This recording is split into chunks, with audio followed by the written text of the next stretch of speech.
Hello, hello, hello mga lods. Ayan, at ito yung nabili nating ulam mga lods. Ayan, yung bangus natin. Ayan, bangus na paksiw. At yung ating tilapia mga lods, no? Yan po ang nabili nating ulam mga lods, no? Pero mga lods naman, siyempre ulam natin yan hanggang mamaya tanghali na. Kasi nga, para hindi na tayo lalabas ng gusali mga lods, piniprepare lang natin yan. Okay, pero siyempre, yung ulamin natin, pipili tayo dyan ng ulamin natin ngayon mga lods. So, ayan. So, ayan mga lods, ang napili natin ulamin ngayon mga lods, siyempre itong paksiw na bangus. Ayan mga lods, itong ulamin natin. Kasi itong natin mga lods, mamayang tanghali yan, para hindi na tayo lalabas ng gusali. So, sabay-sabay lang natin ang bili mga lods para hindi na tayo pabalik-balik ng ano. Itong ulamin natin, ito mga lods, bangus. Ayan. So, sabi ng mga lods, bago tayo mag-umpisa, magpasalamat pa rin tayo mga lods sa ating Panginoon dahil sa biyayang binigay niya sa atin sa umagang ito. So, let's pray mga lods, no? Tara.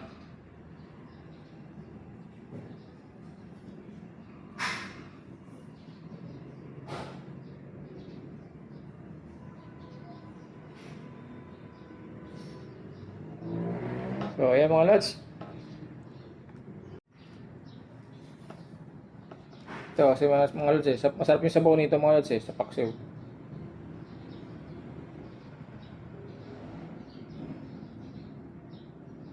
Yan.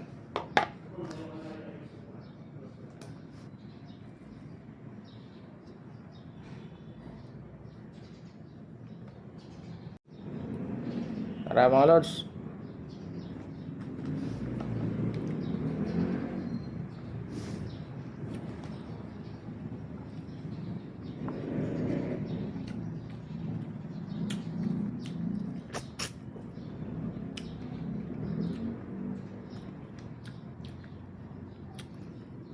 Ito yung masarap sa paksiw mga lods, yung banda rito, bisngi niya. Mataba.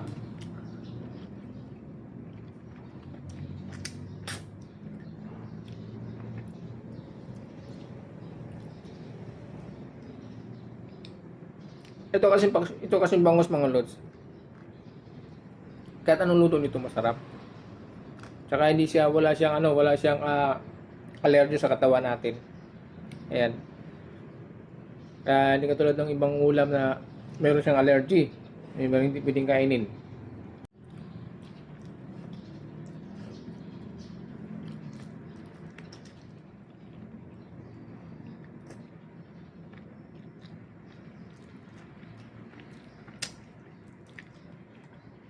Ang lang ito mga lods na may mga tinik siya na maliliit. Yun ang mga lods. Pero nakakain naman yung tinik eh. Basta wag lang malalaki ha. Malilit lang.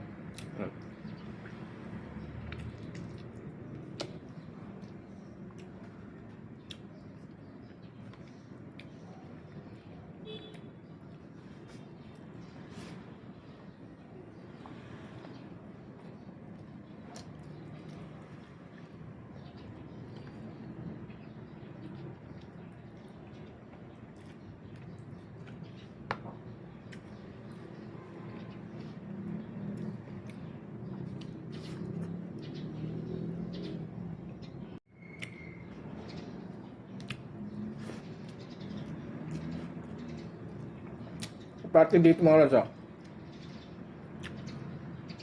Parte dito ng bangus. Kabatin.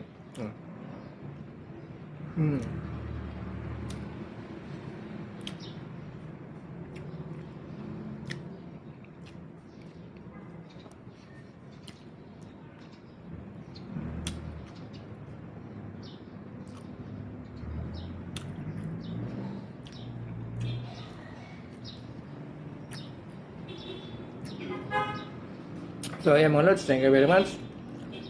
Thank you for watching po. God bless po sa ating lahat. Enjoy na po tayo. Para sa mga, bye bye mga lods. Ingat po.